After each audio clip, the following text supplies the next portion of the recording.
Welcome to Lucia Mitro RSU, my radio show on Radio Slovakia, USA. The very first time in English language. The show will be transcribed and translated to Slovak language. Today's guest is so very close to my heart, and since she is in Hong Kong, she's 12 hours ahead of Eastern Time. I can honestly say she's speaking from future. She had trying childhood, got sick with cancer, had a near-death experience, went to heaven, decided to come back, and brought the heaven back with her. In her own words, I had a choice to come back or not. I choose to return when I realized that heaven is a state, not a place. It is a true honor to introduce you to amazing soul, author of the book Dying to Be Me, My Journey from Cancer to Near Death to the True Healing. Beautiful Anita Moorjani. Anita, welcome to my show. Wow, thank you so much for that beautiful introduction. Thank you. I'm so touched. It's my honor. Anita, I first saw your interview with Lilu. I immediately felt the great connection to you. Then I inhaled your book in probably 2 evenings. It was almost shocking to me how much we have in common. I have to tell you, I cried the whole time. I cried the whole time. This is really the must-read book. Oh, wow. Can you please tell us a little bit about your childhood? Sure. My childhood was quite trying in some ways. On the one hand, I had a very loving family, but on the other hand, because I was brought up in what I would call a third culture, so I was a minority in terms of my ethnicity, my race. I'm Indian, my parents are Hindu, and I was brought up in Hong Kong, which is predominantly a Chinese city, but my parents sent me to a British school where there were mostly British children. So at school, I was picked on and teased quite a lot because I was different from the other kids. I had darker skin and everything, so I was picked on by the other children quite a lot. Then as I got older, I started to integrate more with the Western kids and my peers as I got into my late teens. My parents wanted me to have an arranged marriage, and by that time I'd become quite westernized in my thinking, so I started to rebel against their ideas because now their ideas seemed very foreign to me because I was now mixing with people for whom they were meeting people, dating and going out, and I wasn't allowed to do any of that. So I always felt that I didn't fit in. Whatever I did, I felt I didn't fit in. Eventually, I listened to my parents and I had I agreed to go through an arranged marriage, and then I got engaged to someone, and at the last minute I just couldn't go through with it. I realized that this was just not what I wanted to do with my life, and I ran away. And it was actually a terrible thing to do because in my community I completely became ostracized. All the people in my community, not just in Hong Kong, I grew up in Hong Kong, but Indian people, Hindu people all over the world had started to hear the stories of this girl who defied her parents and ran away from an arranged marriage. So when my parents, if they tried to arrange, because I was only engaged, I hadn't got married, but if they tried to arrange a marriage for me with any other boy, nobody would agree. Like no parents of any of their sons would even agree for their son to marry me because I was the one with the bad reputation who had run away. So, Oh so. my. I would take that bad reputation any minute.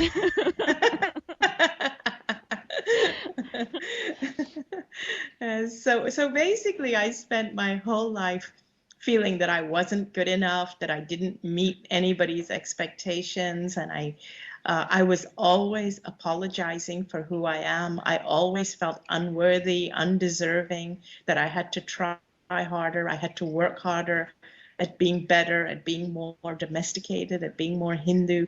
So I just lived a lifetime of just feeling that I wasn't good enough. And I find it so interesting that you said you related to my story. Wow. Well, I grew up under communist regime, raised by Wow. communist people, and being sensitive to spirits and to metaphysical field, um, where in a community that didn't share my experiences or knowledge, so I didn't have anybody to guide me or to help me to understand what's going on with me. I couldn't go to church because church, of course, it's completely against that. I couldn't go to my Yes. parents because they were communists and they had to be quiet, otherwise we'll be sent to somewhere to Siberia. Oh, So in that sphere, that's why I felt I understand what you've been going through because in a different way, but I felt not being good enough, being something wrong. Everybody was, yes. my own mother told me that I'm probably mentally sick or something. So I Oh, un- I completely understand the feelings yes. that you had, being powerless, being worthless, being scared, being not good enough. Something Yeah. wrong with me. And So it's a very lonely place, isn't it? You I, feel that you're different from everybody else. That's what I've always felt, that I was different. I never fit in anywhere. Nobody understood me. correct, correct. Not to have one person to actually share your experience. It's very lonely, different, but I was always felt inferior. That Yes. I am being different is not that bad, but being different and feel inferior, like Yes. that's really not a good place to be, especially for a child. Exactly. So, but looking back now from what you know now to your childhood, how do you feel about that now?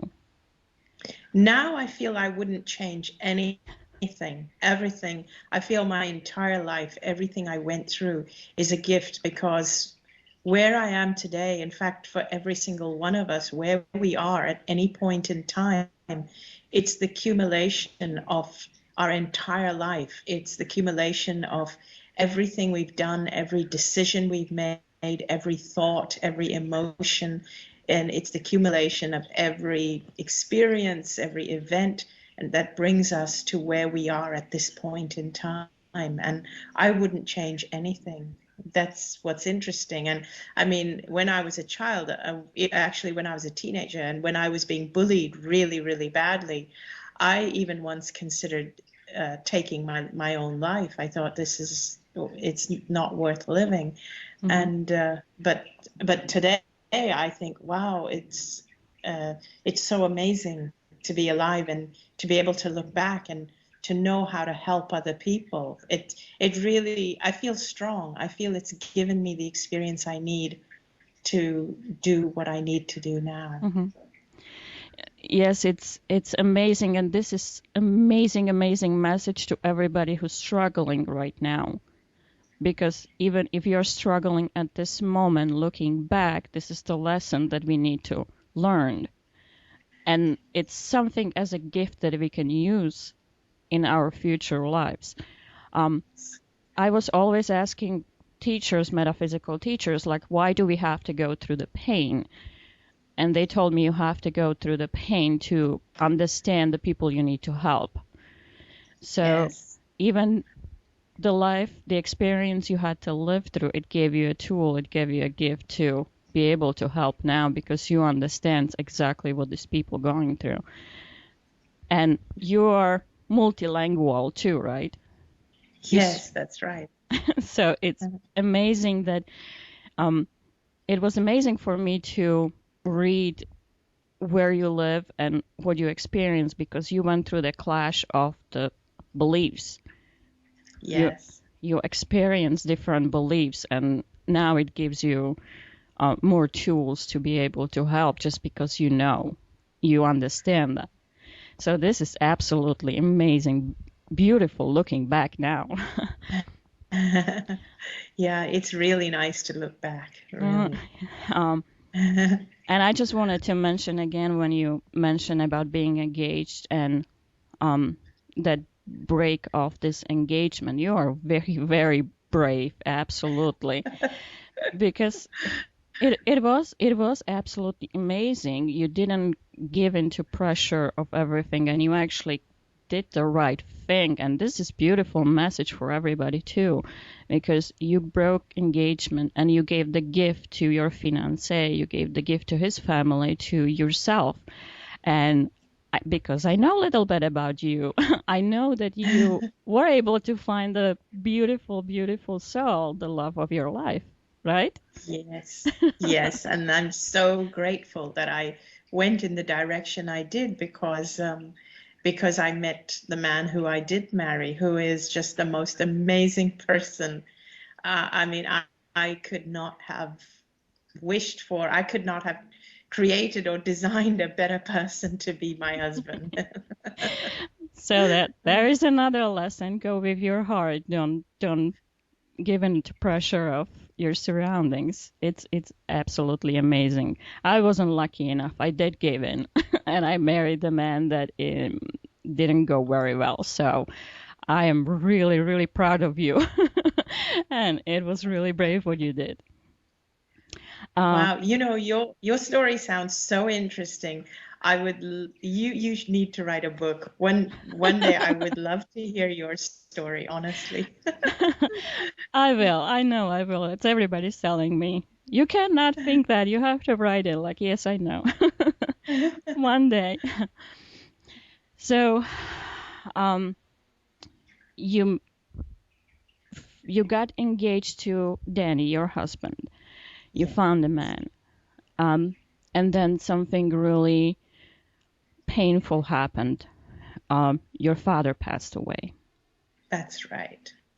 Um, my father had been, like he had spent all my adult life trying to get me married.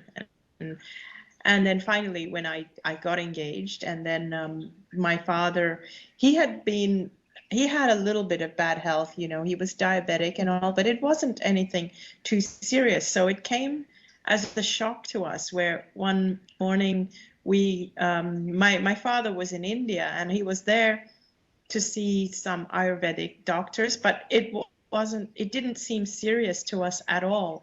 But one morning I got the phone call from my mother and she said, your father's gone. He went in his sleep. And, she was like really tearful and she called me and said that to me. And so I was shocked. And I was in Hong Kong. My brother was also in Hong Kong. And so the both of us, we just packed our things and we flew to India to be with my mother. And we had the funeral there, and then we threw his ashes in the river. But I was very, very sad because although my father's relationship with me was quite rocky in that he was always trying to arrange a marriage for me, and I was always very rebellious. Even when I was younger and I wanted to go abroad to study, he was against it because he didn't want me to become so independent that I wouldn't get married. He didn't really want me to become a career woman or anything like that. He had very different values and different ideals for me. So he often found that I was quite stubborn and rebellious. And so even though we had a difficult relationship, now I was engaged, I was about to get married, we were planning our wedding.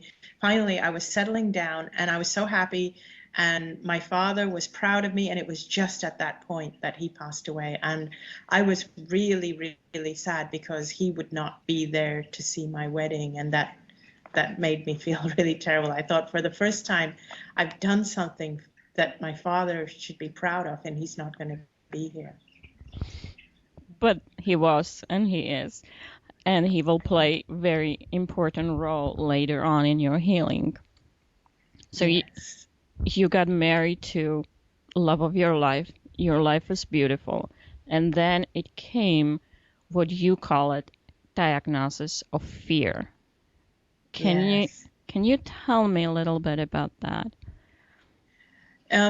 So this was now in 2002. I had found a little lump on the base of my neck, like near my shoulder. And my best friend was actually suffering from cancer. And I was in a lot of, heartache and fear because I was helping her through it, and very, very sad that her health seemed to be getting worse, and it didn't look like she was going to make it. And so when I found a lump on my neck, I got scared very immediately, because I was very close to, I was so close to my friend and watching her go through this. So when I went to the doctor and they took a biopsy, and they said that I had lymphoma. They said, you have Hodgkin's lymphoma, which is a form of cancer of the lymph nodes, of the lymph glands. And and of course I got it was really shocking for me, because in addition to my best friend, my husband's brother-in-law, that means my husband's sister's husband, had also been diagnosed with cancer about 6 months before that. And so his health was deteriorating. And I was I was like with two people who had cancer. My brother-in-law didn't live in the same country, but we were hearing about his health constantly. But my best friend, she was there in front of me, and I was watching her deteriorate. So as soon as I got my diagnosis, immediately I just thought, this is what is in store for me, because I was watching my friend get worse and worse. And so in my mind, it was, this is what cancer does. So Wow. when the doctors, then they take the scans and everything, like after the biopsy, then they take the scans and then they tell you what stage you're at. So they staged me at what they call stage 2A. Wow. Stage 4, yeah. So stage 4 is the highest. Stage 1 means it's only in that one lymph node, like where the lump is. Stage 2 means it's spread a little bit, like to the surrounding nodes. 3 means it's spread further. 4 means it's metastasized all over. And so that's kind of roughly how they stage it. So mine was at stage 2, which means that it had already spread to the surrounding nodes, not just that one.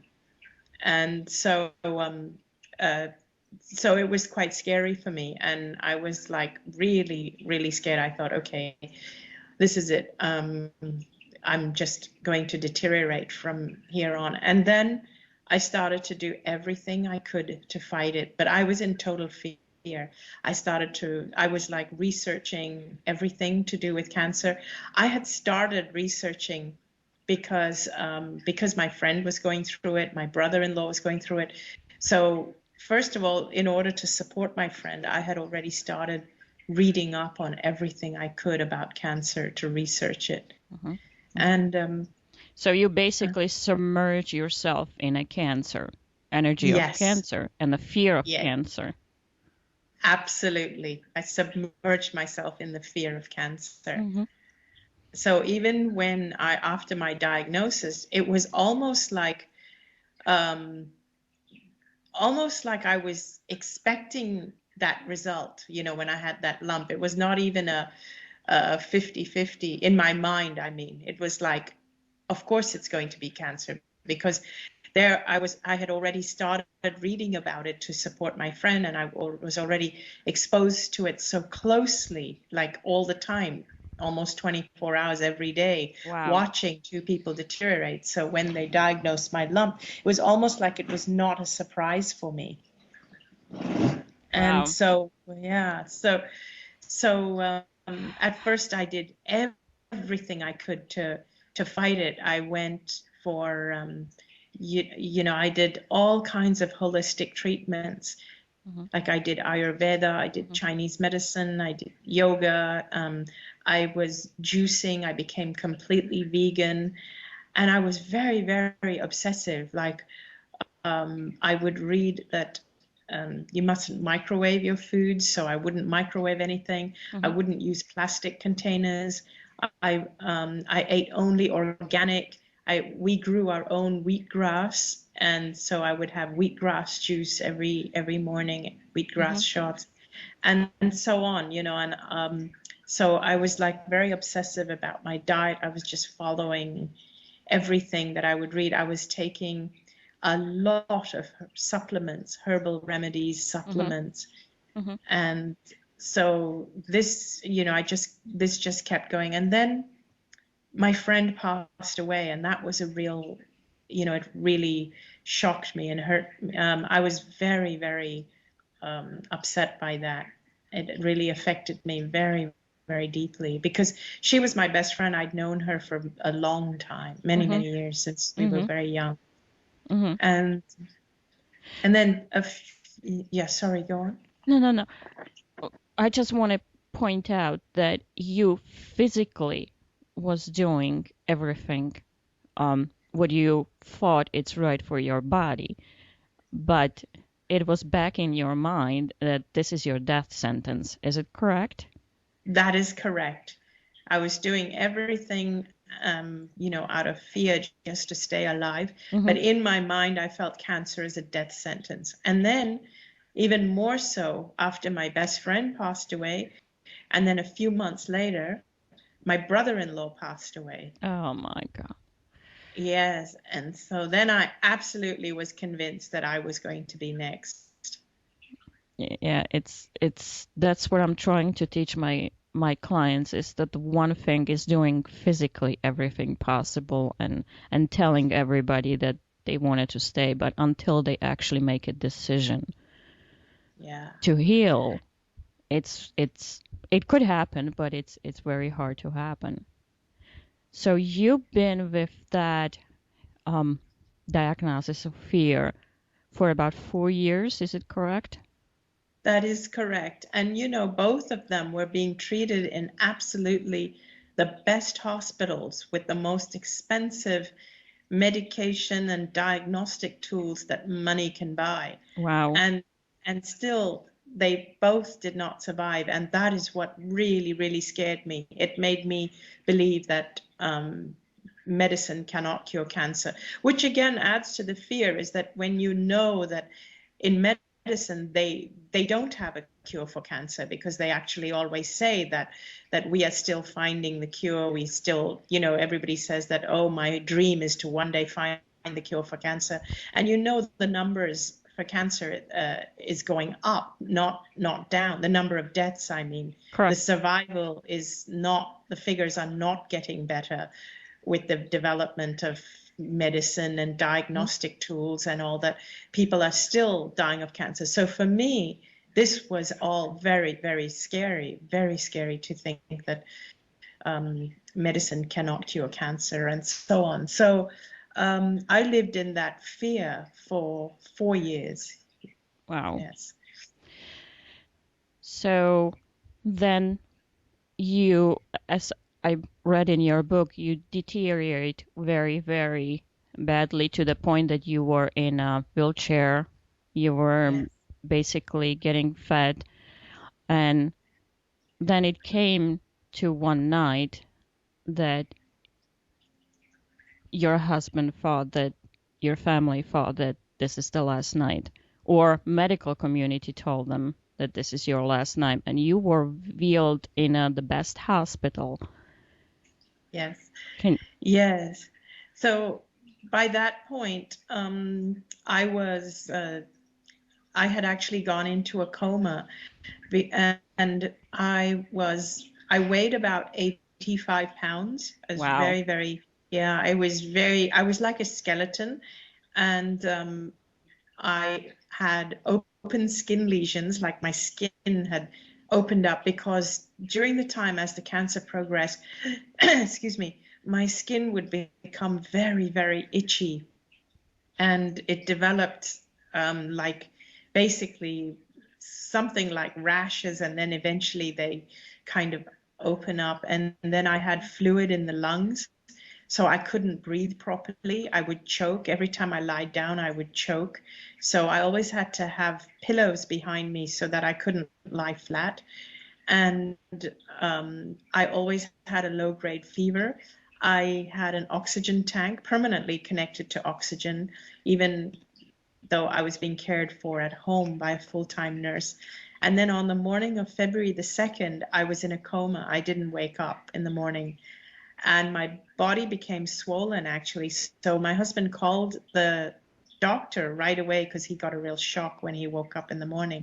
And the doctor said to rush me to the hospital straight away, and he would meet me in the hospital. And when my husband rushed me to the hospital, the first thing the doctor said was that my organs had now shut down and these were my final hours. And so I was wheeled to the hospital, and then the oncologist, there was an oncologist who's one of the top oncologists here in Hong Kong. I had never seen him. He had never seen me before. So my doctor had contacted him to say that there's this case, this person's coming in, could you come and see her? So I was already in a coma, and when the oncologist saw me, she said that I'm really sorry, it's too late, there's nothing we can do. Wow. So basically that was it. I was there to die, and they still put tubes in me and things. They still tried to get more oxygen into me and things like that, but I was completely in a coma. Wow. But unknown to everybody around me, I was actually aware of everything that was happening. I didn't realize that I was in a coma. I was actually aware, and I was actually feeling really, really amazing and free, like I was free from my body finally. So you were kind of trying to figure out why is everybody so sad when you're feeling good. Yes. Is it correct? Yeah. Yeah, everybody was so sad and stressed out, and for the first time I was feeling amazing. Like I was light, I was free, I didn't need my wheelchair, there was no more pain, I wasn't having trouble breathing. It was just incredible. Now, many people explaining that state like they are floating above your body, but you had a different experience, correct? Yeah, mine was a little different in that it didn't feel I was in one place. It didn't feel like I was above my body. I would almost say it felt like I was everywhere. It was like I expanded and expanded until I became bigger than my body.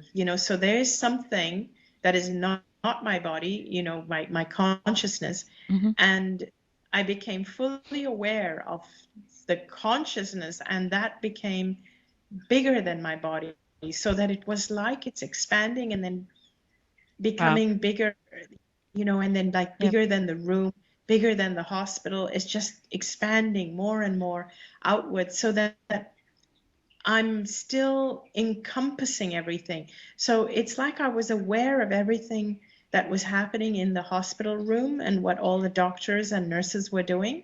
But I was also aware of everything that was happening outside the room, down the corridor, and even in other countries. Like my brother was being informed that I was in the hospital and I was dying, and so he was rushing to get on a plane to come and see me. So I was aware of everything, and it's like time is different in that realm. Time is not linear. So it felt like I was aware of everything all at once, all at the same time. And so on the one hand, even though in that realm, it felt like there was incredible clarity, like I understood everything. So even the fact that everything is happening at once, it's not linear. It's like it's all happening at once. It sounds confusing, but in that realm, it felt like things were even clearer because I was able to just absorb it immediately. Like here in physical life, we have to absorb things one point of time at a time, like in sequence. Mm-hmm. We absorb things sequentially, one thing at a time, and string them together, and it becomes linear time. In that realm, it's like all at once. I just felt like I absorbed everything in one go. And it's really hard, so hard to explain. And yet in that Yes. realm, everything felt so clear, like Yeah. I understood everything. Yeah. There's just some experience that you have to experience. You cannot explain to other people in words because words doesn't cover. You Yeah, cannot find the right word. Yeah, exactly. exactly. So, And mhm, yeah, I'm go sorry. ahead. No, it's This is amazing message too. Even though you were physically in a coma, you still can hear and see what everybody else is doing, the yeah, doctors, your parents, and that's what hopefully medical community get it from your message, how to act around the people who are in coma, because even though the doctors think they cannot hear it and doctors think it's not possible, it is possible. it is, absolutely is. They definitely, I know that people in coma can hear. I mean, I could hear everything they Hmm. said, Yeah, I'm everything. coming across to that a lot of times. So that's why I always teach my clients: be careful what you say and what you do. They are still watching you. So even though um, yeah, I'm sorry. mhm. Oh no, it's okay. I was just going to say that one other thing was that I felt that I was like surrounded or encompassed by what I can only describe as unconditional love. Mhm.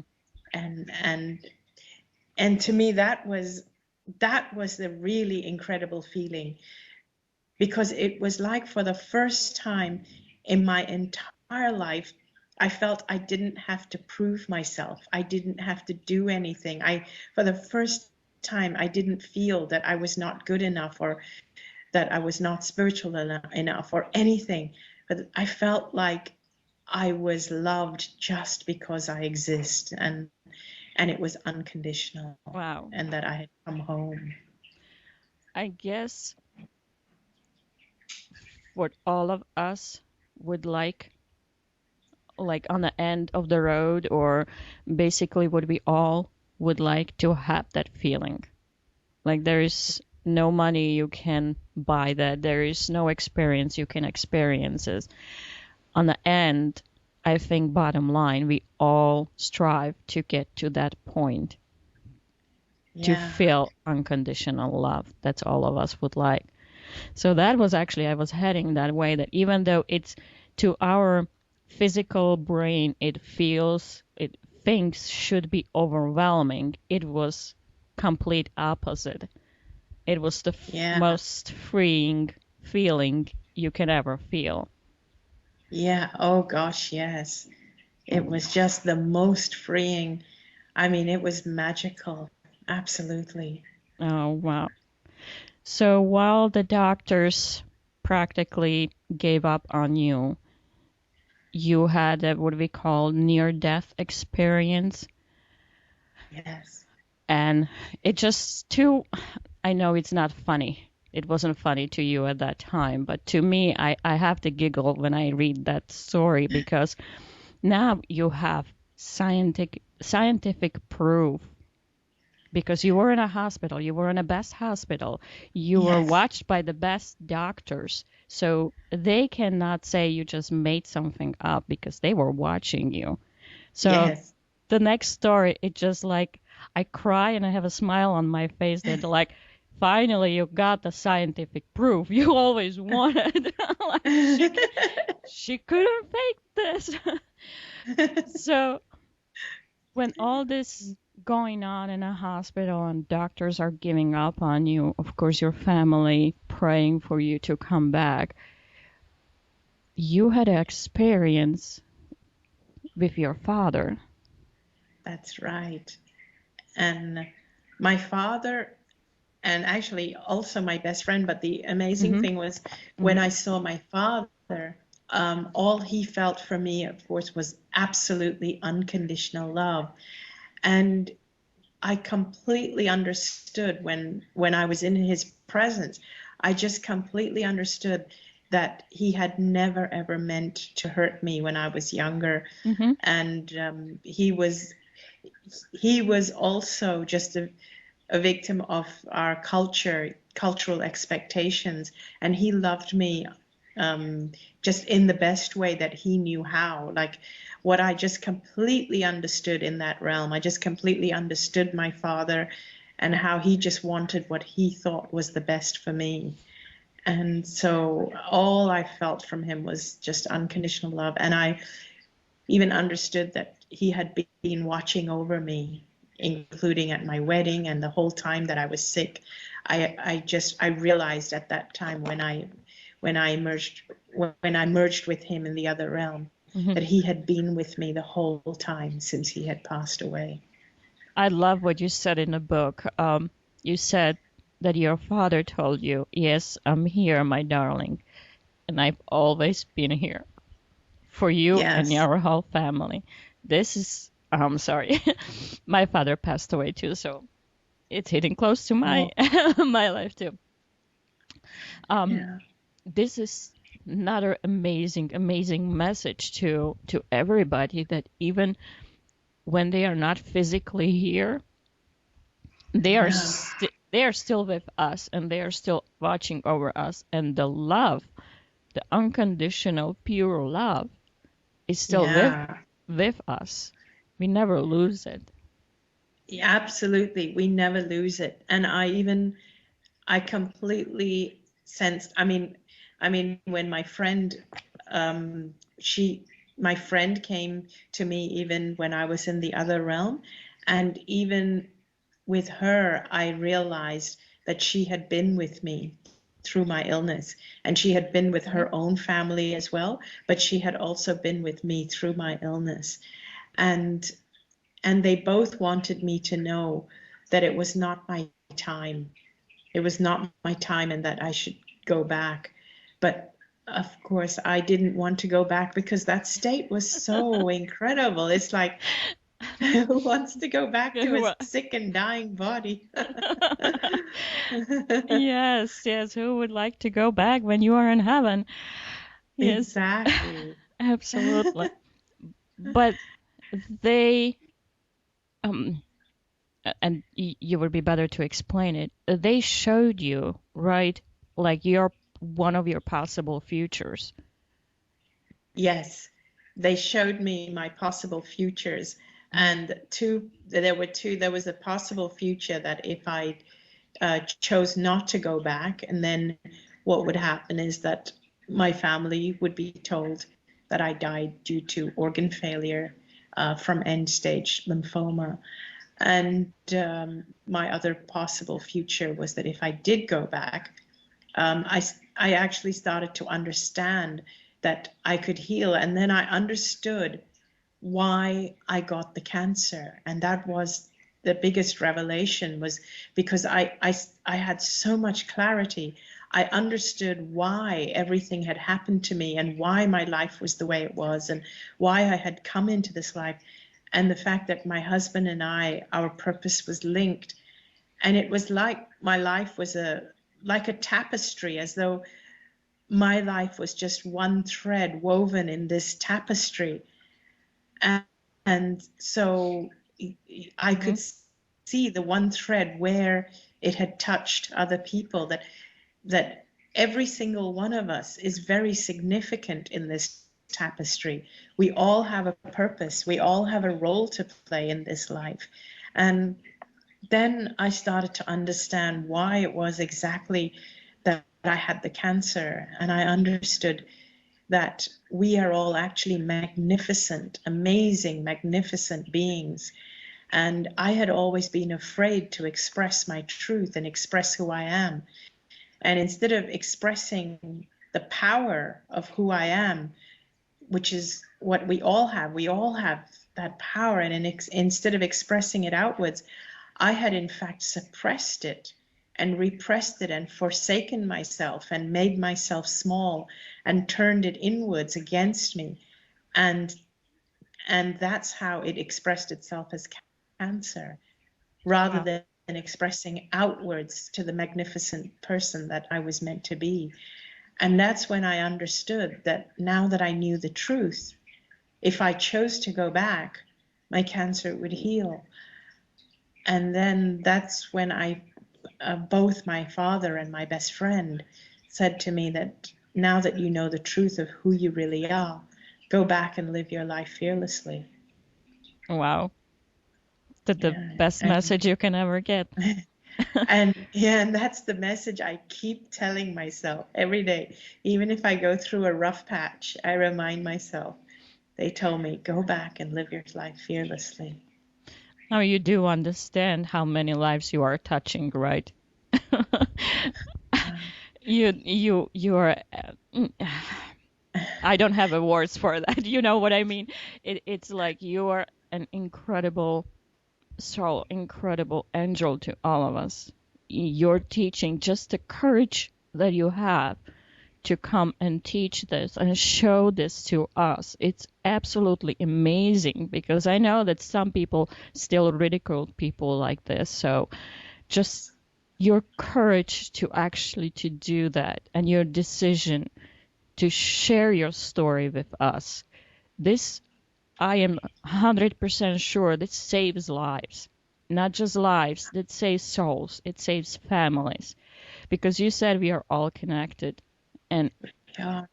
one decision of one person affects the decision of other people. So it's like absolutely, I'm so grateful to you that you are doing what you're doing because it takes a lot of courage and it takes a lot unconditional love for all of us to actually do what you're doing. So thank you. Absolutely thank you. And every time if you have a tough time, just hear what I'm just saying. Thank you. We are all grateful. Wow. We are all grateful for you. Oh, wow. Thank you. You're so beautiful. You really are. And I do this because of people like yourself. I mean, people have been absolutely amazing. And for any one challenge that I've had, there have been hundreds like you, beautiful, beautiful people like you. So Oh, it's thank you. just been amazing. Yeah. Well, So, we still live in a physical body, so there are challenges, and they always will be. But as we all learn, they have some kind of sense why they are here. So later on, yes. sometimes when we are going through the tough time, later on we can turn around and say, "Oh my God, thanks God that's happened to me." Absolutely. Because even the people who have challenged me, I mean, after I've come back and I've shared my story, even the people who have challenged me, it's made me stronger. It's made me more able to, it challenges me to express it with more clarity, even from the side where skeptics can actually understand it. You know, it makes me it Nice. challenges me. So it's good for me actually. So, after you came back and you choose to stay in this physical body and you knew that you are fine, you surprise medical community. That's the part I love. That was the most fun part to write in my book, really the most fun part. Yeah, I mean, my favorite time was because as I started waking up, and then everybody was shocked that I was coming out of the coma, and the doctors were really surprised, and I was just really happy. And at first, I couldn't explain what it was, but I kept telling everyone, I'm going to be okay. I know I'm going to be okay. You don't have to worry. Now, imagine I was still 85 pounds and I was still really weak, and my muscles had wasted. My body was still really weak. But my spirit, my soul knew that I was healed. My body just had to catch up. So my spirit was dancing, and so by the end of the first day, 24 hours later, I was still in ICU, but I was saying, I want to sit up. I want to listen to music. And I was telling my husband that, can you bring my iPod in, please? And so now imagine I'm still connected to a lot of wires, and I had bandages over my wounds, my open skin lesions. And so there were wires and tubes and everything. So he couldn't put the earphones in my ears for my iPod. So he put two little speakers, and they were on my bedside. And I wanted to listen to Dancing Queen by ABBA over and over again. I was just listening to Dancing Queen. And then the other patients, because I was in the intensive care unit, so the families of the other patients started to complain about me to the medical staff, and they said that family, that woman in that bed over there, she's a disruption to all of us. You're a troublemaker, you. And Oh so, my. If they only yeah. knew how distraction you were. Oh. So they had to move me very quickly. And then I was telling them, please take out the food tube because I'm ready to eat. I was starting to get craving for food. I wanted to eat chocolate ice cream and things like that. And the doctors were saying, we can't take out the food tube. You're very weak. I said, no, believe me, I'm going to be okay. I'm ready to eat food now. My body is ready to absorb food. So up until then, my body had not been absorbing food, but I knew now I knew I was going to be well and my body would absorb food. And so they took out the food tube and I started eating properly, and they were able to take off the oxygen tube. I was breathing without oxygen, and they were just getting really shocked. And so within 4 days, I was out of the intensive care unit, and then they were, they started to run the tests, and they did a bone marrow biopsy about 9 or 10 days later, and they couldn't find any trace of cancer. Then they did a lymph node biopsy about 2 weeks after that, and they couldn't find any trace of cancer. And I kept telling them, you don't need to do the tests. You don't need to give me the drugs. I know I'm going to be fine.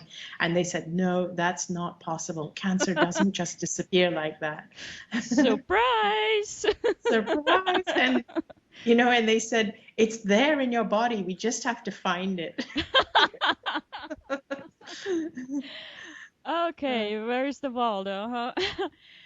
Oh, wow. Yeah, that's really was fun, Pond, and I was crying and laughing really loudly at the same time. Like, okay, here is your scientific proof. No, that was absolutely. So it sounds to me like the first time you, the true you, was in charge of your body, not your body in charge of you. Yeah, that's right. That is absolutely correct. It was the first time that the true me, and it's not the small, the egoic me, it's the really the one that's part of the universal energy. We can call it the universe or source or God. It was that part, that one that is connected to the all that is. That part of me knew without a doubt that I still had work to do. This body still had work to do here in this life. And so therefore it was going to be fine. Everything was fine.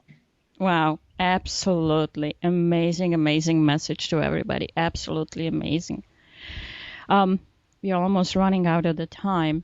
So I guess my last question, you keep telling us and teaching us to love ourselves the way we really are, and be true to ourselves.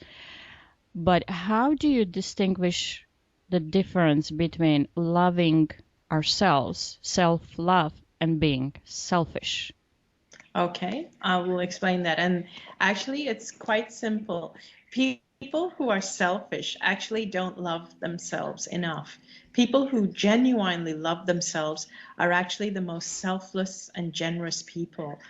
And so, first of all, I want to explain that I understood the reason I got my cancer. And the reason I got my cancer was because I spent a lifetime feeling not good enough. I spent a lifetime criticizing myself, beating myself up, forsaking myself, making myself feel small so that others could be big. I spent a lifetime saying no when I meant yes, or saying yes when I meant no, pleasing people, always being a people pleaser, always trying to do what other people expected of me. And I was my own worst critic and my own biggest judge. I was also my own worst enemy. My near-death experience taught me that we're not supposed to treat ourselves that way. We are not. You are an essence. You are basically a facet of this universe. You are universal energy. You are an essence of God, universal energy source. You do not deserve to be treated that way. And the more that you can treat yourself with kindness, with love, with no judgment, hold on, don't criticize yourself. The more you can do that for yourself, the more you will be able to do it for other people. When we are critical and judgmental and nasty to other people, that's actually only a reflection of what we're doing internally to ourselves. So Wow. the nicer you are, yeah, and that is absolutely the truth. The kinder you are to yourself, you will notice the easier it is to be kind to others. And you will also notice that the kinder other people will be to you. Yes, that's absolutely right. Yes. Absolutely right. Yes. Yeah. The people around you will confirm to you, or will reflect back to you, your own opinion of yourself. And this is why it is so important to love yourself. And do you know that the happiest, joyful people, the ones who love themselves most, are the ones that are the most pleasant to be around. The people who are most self-destructive, who criticize themselves, who are the most judge themselves the most, they are actually not as pleasant to be around. So in fact, it's not selfish to love yourself. Wow. Absolutely. See, that was a great revelation. That was a big aha moment for me when I was reading that part of the book, when you were explaining that, because even though I know what I know and I've been studying metaphysical and soul and the field for since I was born with that, like Lady Gaga. Yeah, I can believe that. uh, but I still had a questions, for example, because I always see the good if other people, and Yeah. I kind of was questioning myself, like if I see the picture of serial killer and I'm looking at the picture, and I always thought that I can um, read people, that because I Yeah. always say I feel it before I hear it. So you can Yeah. be as sweet as a pie to me. If I feel something else from you, I'll stay away. And you can be as rude as you want. If I feel the pain behind it, I'll come and give you a hug. So I starting to trusting my the gut feeling that we call it. And but I was always surprised, like if I see the picture of serial killer and I feel love towards that person, like I don't see that serial killer in that picture. I don't feel it. Yes. And I was questioning myself, like, why? How come I don't feel that the darkness in this person? Why don't I feel something negative to that person? Because he's a serial killer. He's not a good man. How come I feel the love towards that person? But how you explain this in this book, the way you explain the self-love and everything, it was big aha moment for me, saying like, oh my God, I'm not doing that wrong. I'm doing that right. Absolutely, you are, because even people who are um, murderers, serial killers, rapists, they don't, they themselves do not love themselves. They are doing it out of a fear. Because people who are happy, if you are a happy person who loves yourself, who allows yourself to live in a state of joy and do what makes you joyful, you're not going to hurt anybody else. So the people who do things that are hurtful are actually in pain themselves. They Correct. are only acting out their own pain. And So of course we need, like in this planet, in the world, we have laws and we have jails and so on to protect us from people doing that.